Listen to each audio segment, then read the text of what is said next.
الحمد لله رب العالمين والعاقبة للمتقين والصلاة والسلام على سيد الأنبياء والمرسلين وعلى آله وأصحابه وأتباعه وأزواجه وذرياته وعلماء أمته أجمعين. أما بعد، فقد قال الله تبارك وتعالى في كلامه المجيد والفرقان الحميد: أعوذ بالله من الشيطان الرجيم. بسم الله الرحمن الرحيم. وعهدنا إلى إبراهيم وإسماعيل أن طهرا بيتي للطائفين والعاكفين والركع السجود. وقال تعالى: إنا أنزلناه في ليلة القدر وما أدراك ما ليلة القدر ليلة القدر خير من 1000 شهر. عن أبي هريرة رضي الله تعالى عنه عن النبي صلى الله عليه وسلم قال: من قام ليلة القدر إيمانا واحتسابا غفر له ما تقدم من ذنبه. رواه البخاري. عن ابن عمر رضي الله تعالى عنهما قال: كان رسول الله صلى الله عليه وسلم يعتكف الأشهر الأواخر من رمضان. رواه مسلم، أو قال كما صلى الله عليه وسلم. صدق الله العظيم وصدق رسوله النبی الکریم. محترم اور معزز سامعین کرام، پیارے بھائیوں، دوستوں اور بزرگوں، ایسا محسوس ہو رہا ہے کہ چند دن پہلے ہم استقبال رمضان میں مصروف تھے، رمضان المبارک کے آنے کا انتظار کر رہے تھے، اور رمضان المبارک کا مہینہ شروع ہوا، تقریباً 2 عشرے ختم ہو گئے۔ ہمارا حال یہ ہے کہ ہم زیادہ کھانے اور زیادہ پینے میں مصروف رہے، زیادہ سونے میں مصروف ہے۔ اللہ تعالی ہمیں معاف فرمائے۔ رمضان المبارک کی قدر دانی کی جاوے، اس لیے آخری عشرے میں ایک اور عبادت اللہ تبارک و تعالی کی جانب سے ہمیں دی گئی ہے۔ ایک اور نعمت رمضان المبارک میں اللہ تبارک و تعالی کی جانب سے ہمیں مہیا ہو رہی ہے، اور وہ اعتکاف ہے۔ جب انسان دنیا میں کام کرتا ہے، دنیا کی الجھنوں میں پڑتا ہے، تو اس کے دل پر غفلت کے داغ لگ جاتا ہے۔ اگرچہ وہ نماز کا اہتمام کرنے والا ہو، روزوں کا اہتمام کرنے والا ہو، مگر وہ جو اللہ تبارک و تعالی کی معرفت ہمیں حاصل ہونی چاہیے، وہ حاصل نہیں ہوتی۔ وہ تنہائی جس کو ہم ڈھونڈتے ہیں وہ نہیں ملتی۔ گویا اعتکاف کے ذریعے ایک بندہ اپنے پروردگار کو کہہ رہا ہے کہ میرے رب، میں اس وقت تک یہاں سے نہیں جاؤں گا جب تک تو میرے گناہ کو معاف نہیں کر دے گا۔ میں اس وقت تک یہاں پڑا رہوں گا جب تک تو تیری معرفت اور نیکیوں کے کرنے کی توفیق مجھے نہیں دے دیتا۔ اعتکاف کہ ایک مشابہت یہ بھی ہے، نبی کریم صلی اللہ علیہ وسلم کا نبی بننے سے پہلے ایک معمول تھا، اور وہ یہ تھا کہ نبی کریم صلی اللہ علیہ وسلم اپنا توشہ لے کر غار حرا میں جایا کرتے تھے، اور وہاں اللہ تبارک و تعالیٰ کو یاد کیا کرتے تھے۔ رمضان المبارک کے مہینے میں وہ سب چیزیں پائی جاتی ہے، اور غار حرا میں اللہ کو یاد کرنے جایا کرتے تھے۔ تنہائی پسند ہو گئی تھی نبی کریم صلی اللہ علیہ وسلم کو، اور یہ چیز اللہ تبارک و تعالیٰ کو اتنی پسند آئی کہ نبی کریم صلی اللہ علیہ وسلم کو نبوت کے اس اعلیٰ مقام اور اس میں بھی آخری کتاب کی پہلی وحی اس غار حرا میں نازل ہوئی۔ تو رمضان المبارک کو تقریباً ان تمام چیزوں کے ساتھ مشابہت ہے کہ رمضان المبارک کا ایک مقصد یہ ہے کہ انسان کم کھاوے کم پیوے۔ نبی کریم صلی اللہ علیہ وسلم جب غار حرا میں جاتے تھے تو ان کا کھانا اور پینا کم ہو جاتا تھا، اس کے ساتھ ساتھ کہ وہاں نبی کریم صلی اللہ علیہ وسلم اللہ کی یاد میں مشغول رہتے تھے۔ عام طور پر رمضان المبارک میں مسلمانوں کی عبادت بڑھ جاتی ہے۔ یہ تقریباً نزول قرآن کی ابتدا میں جو کیفیات تھے وہ تمام کیفیات رمضان المبارک کو سامنے رکھے تو مشابہ ہو جاتی ہے۔ ہم نے پہلے بھی کہا تھا کہ رمضان المبارک کو قرآن کریم کے ساتھ ایک خاص مناسبت ہے۔ خیر، ایک آخری چیز جو باقی رہ جاتی تھی وہ یہ تھی کہ غار حرا میں نبی کریم صلی اللہ علیہ وسلم تنہا ہوا کرتے تھے، اور اس کو مکمل کرنے کے لیے اللہ جل شانہ نے اعتکاف کو مشروع کیا۔ اعتکاف میں انسان عام طور پر تنہا ہو جاتا ہے، بیوی سے، اہل دنیا سے، اور کوشش میں رہتا ہے کہ جتنی چاہے عبادت کر لے۔ اور چونکہ دوسرے مذاہب میں رہبانیت ہے، اور رہبانیت کا مطلب یہ ہے کہ سب کچھ چھوڑ چھاڑ کر انسان جنگلوں میں چلا جائے، اور یہ رہبانیت اسلام کی نظر میں پسندیدہ چیز نہیں ہے۔ اس لیے اللہ تبارک و تعالیٰ کی عبادت بھی ہو اور غیروں کے ساتھ مشابہت بھی نہ ہو، اس لیے اعتکاف کو مسجد میں کرنے کو بتلایا گیا کہ انسان تنہا بھی رہے، اور 5 وقت وہ اس مسجد میں نماز ہو رہی ہے تو لوگوں کے ساتھ ملنا جلنا بھی رہے۔ اعتکاف یہ عربی زبان کا لفظ ہے جس کے معنی ٹھہرنے اور اپنے آپ کو روک لینے کے ہے۔ شریعت میں اعتکاف مسجد کے اندر اعتکاف کی نیت سے اپنے آپ کو مخصوص چیزوں سے روک رکھنے کا نام ہے۔ اعتکاف کی 3 قسمیں ہیں، ایک واجب، ایک سنت مؤکدہ علی الکفایہ، اور ایک مستحب۔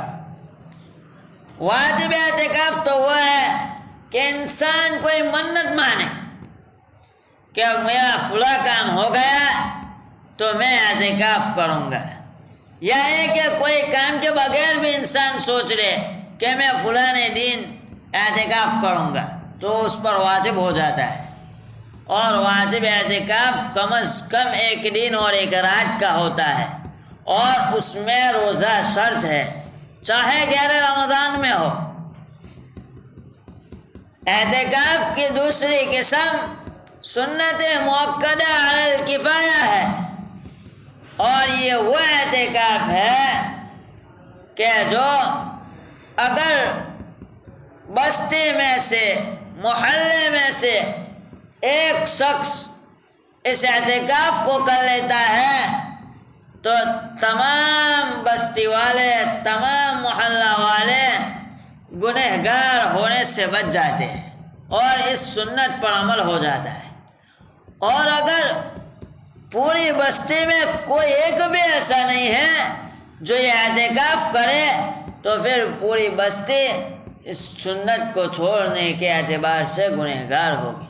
بہت آسان ہے، اور یہ ہوتا ہے رمضان المبارک کے آخری عشرے میں۔ ذرا غور کرو، اگر ایک شخص کر لیتا ہے پورا محلہ گناہوں سے بچ جائے گا، اس سنت کے ترک کے گناہ سے بچ جائے گا۔ اور اگر ایک شخص بھی نہیں کرتا تو پوری بستی والے، پورے محلہ والے اس سنت کے چھوڑنے پر گنہگار ہوں گے۔ ہم عشق رسول کا دعویٰ کرتے ہیں، ہم عاشق نبی ہونے کا دعویٰ کرتے ہیں، ہم اللہ کے نبی کو اپنا آئیڈیل اور نمونہ مانتے ہیں۔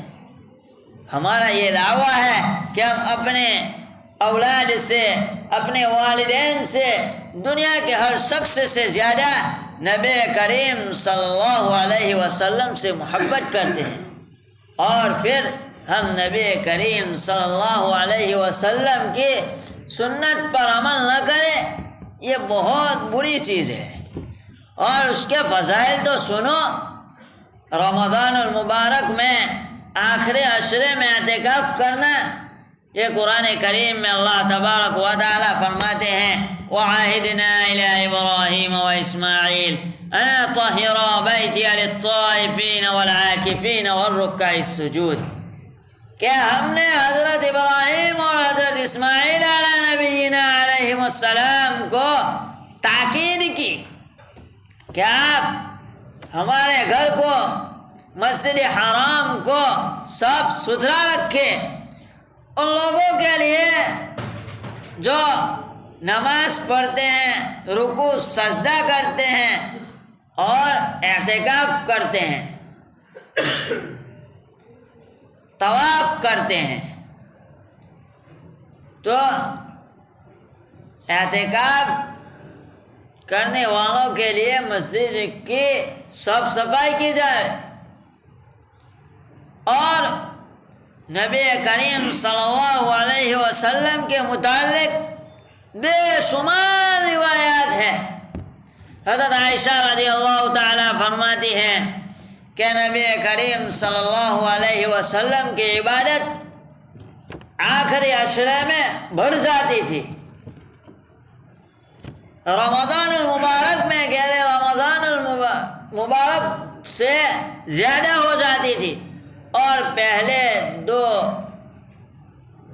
عشروں کی بنسبت آخری عشرے میں عبادت بڑھ جاتی تھی۔ اور یہ موقع ہے ہم گناہوں سے بچ جاوے، دنیا کی جھنجھٹوں سے پاک ہو جاوے، اور جو شخص بیٹھے دوسرے محلے والے فکر کرے اس بات کی کہ اس کی جو دوسری ضروریات ہے وہ ہم اپنی جانب سے مکمل کر دیں۔ خیر، نبی کریم صلی اللہ علیہ وسلم کے متعلق کئی روایات میں آیا ہے کہ نبی کریم صلی اللہ علیہ وسلم آخری عشرے کا اعتکاف کیا کرتے تھے، اور احادیث سے معلوم ہوتا ہے کہ نبی کریم صلی اللہ علیہ وسلم آخری عشرے کا اعتکاف خاص طور پر لیلۃ القدر کی تلاش اور اس کی برکات پانے کے لیے فرماتے تھے۔ لیلۃ القدر اب آیت پڑھی گئی خیر من الف شہر، ہزاروں رات سے بہتر ہے۔ اور ایک مرتبہ نبی کریم صلی اللہ علیہ وسلم نے اعتکاف کیا پہلے عشرے میں رمضان المبارک کے۔ کیوں کیا؟ اس لیے کیا کہ رمضان المبارک میں لیلۃ القدر کو کھوجے ڈھونڈے۔ جب عشرہ پورا ہوا، حضرت جبرائیل امین آئے اور فرمایا کہ اس عشرے میں نہیں ہے، اس سے آگے ہے۔ دوسرے عشرے میں تلاش کیا، پھر حضرت جبرائیل آئے اور فرمایا کہ اس عشرے میں بھی نہیں تھا، اس سے آگے ہے۔ پھر نبی کریم صلی اللہ علیہ وسلم نے آخری عشرے کا اعتکاف کیا۔ اور اگر انسان اعتکاف میں بیٹھ جاتا ہے تو لیلۃ القدر اس کے لیے پانا آسان ہو جاتا ہے۔